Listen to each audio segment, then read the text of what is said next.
yeah.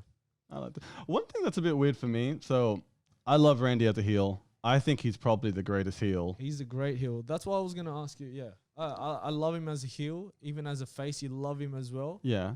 I wanted to ask you.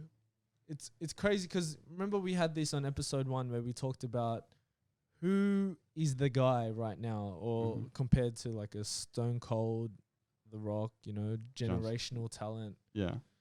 What is holding Randy Orton back from being the guy that translates out into outside of wrestling? Because he has the wrestling, Yeah.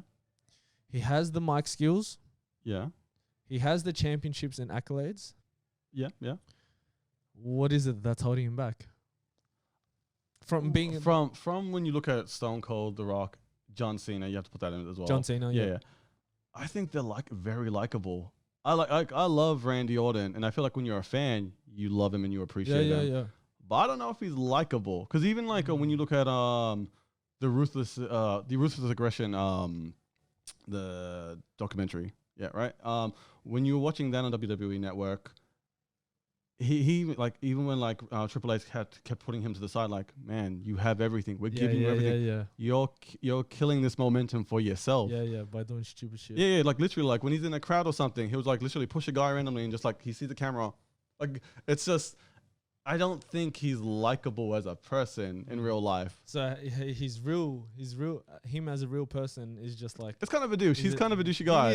Like you respect his skills. I think this goes with any sport. You can respect someone's skills, but as a person, you're kind of a douche. Yeah, it makes sense. There's a lot of people that are It's like John Jones. I love John Jones. That's as a what fighter. I was gonna say. Yeah, I was trying to think who outside of wrestling in different sports is kind of like that. Like John Jones could have been much bigger.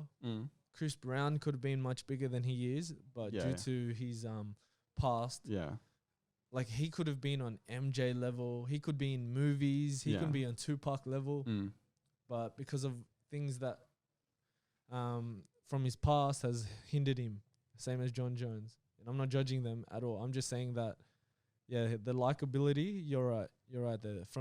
Because there was a question yesterday, is Randy Orton the greatest of all time wrestler? And I was looking at it and I'm like, well, he's got everything.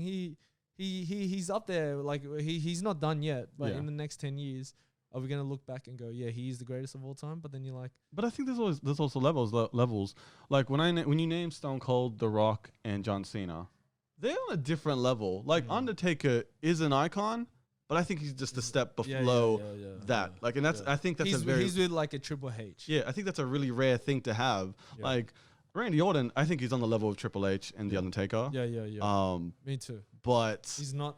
To get to The Rock's level and John Cena and Stone Cold, that's hard. I think that's hard for anyone. That's true. And I think a lot of people keep putting everyone into that bubble, like what's missing, and like I think that's just a rare quality. Yeah. I don't know if Vince can put someone in that position. They tried to a Roman Reigns, didn't happen. You know. But I think it can happen. Just let it be. Yeah. But I think you've hit the nail on the head there with what you're saying about Randy, how he's actually his real attitude and personality is not as likable as The Rock or